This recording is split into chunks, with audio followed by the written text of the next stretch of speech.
what about the deepest shoulder muscles? I said that the shoulder is the most flexible joint in the body. As we saw with Harriet, her arms can come all the way to the floor. The shoulder does so many different movements. Without the strength of those superficial muscles, we can get some problems deep inside. Let me turn them around.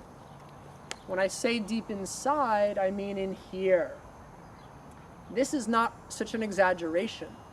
If you get a close-up look at this area, there's a lot of space in this shoulder socket. This is a ball and socket joint, like that. And there's a lot of open space. This, the hip, is also a ball and socket joint, but it's much more like this. The bone around the femur closes off. That's why we very rarely get dislocated hips, but dislocated shoulders are common. What keeps these shoulders from dislocating, if there's all this space? Mostly what's called the rotator cuff muscles. We've probably all heard of the rotator cuff, but what exactly is it? Okay, the rotator cuff is 4 small muscles that stabilize this ball into this socket, into this opening. And if any one of these 4 muscles becomes torn or very weak, any real problems associated with these muscles, especially at the tendinous portion, then we can get a dislocated shoulder or tendinitis in the shoulder, especially with a tear. Tendinitis would be a partial tear of those tendons. So let me list these muscles and then show you where they are. We have something called the, let me turn them around again actually, sorry. We have something called the supraspinatus. The supraspinatus simply means above the spine of the scapula. Here's our scapula. We don't often think of this portion as being the scapula, but it is. This is the spine. So the supraspinatus is just above it in this little groove. Its main function is this. Along with the deltoid, it's an abductor of the arm. The supraspinatus and the deltoid, similar area, and they work together. Right in here, in this large space, we have something called the infraspinatus. Infra, like in between.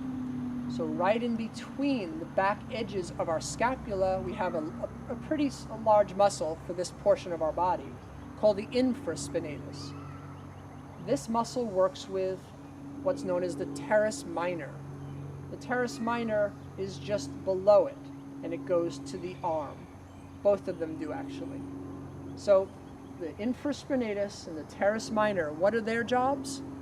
This. We talked about the lateral rotators of the hip earlier. Just think of this as another segment of the body that works the same way.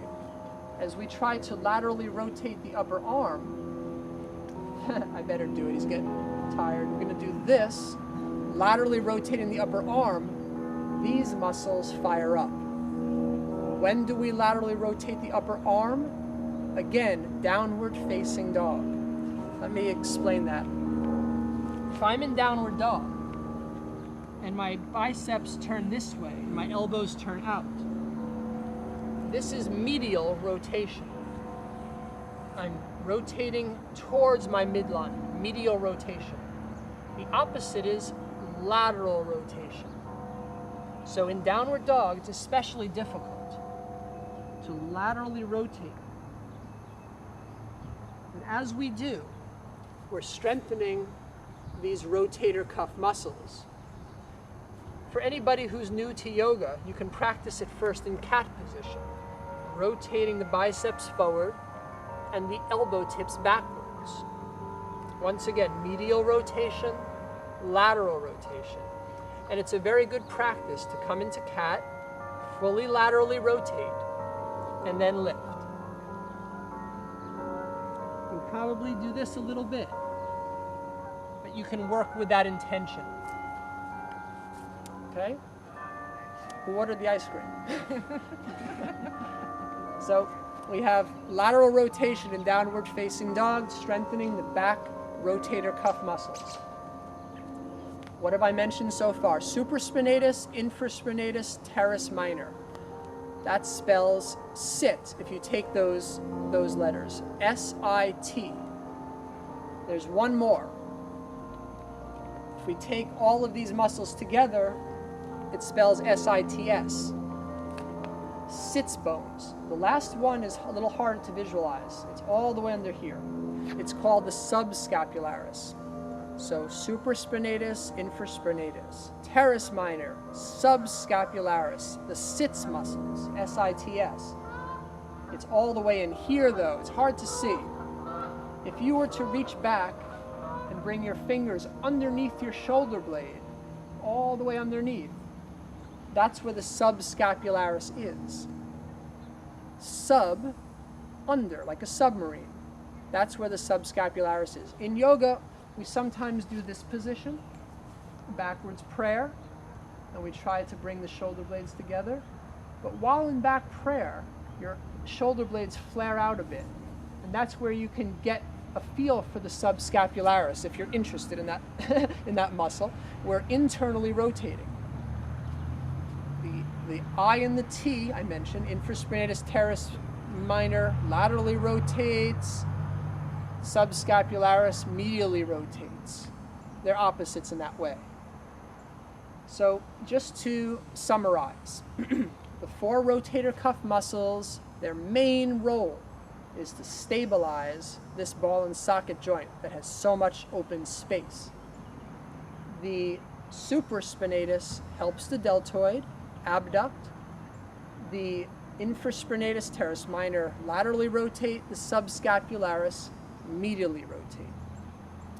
In order to do certain arm balances like Bakasana, the crow, or forearm stand position, we really need to get an understanding or at least a certain amount of strength in all of these muscles. Headstand, forearm stand, all of these type of inversions or arm balances, we have to have at least a certain amount of strength in the latissimus, the serratus anterior, the deep shoulder muscles, the sits muscles. If we don't have that strength, that's where we're asking for trouble by hurting our shoulder socket, by tearing one portion or another. Once we have that strength, then it's just about learning to balance.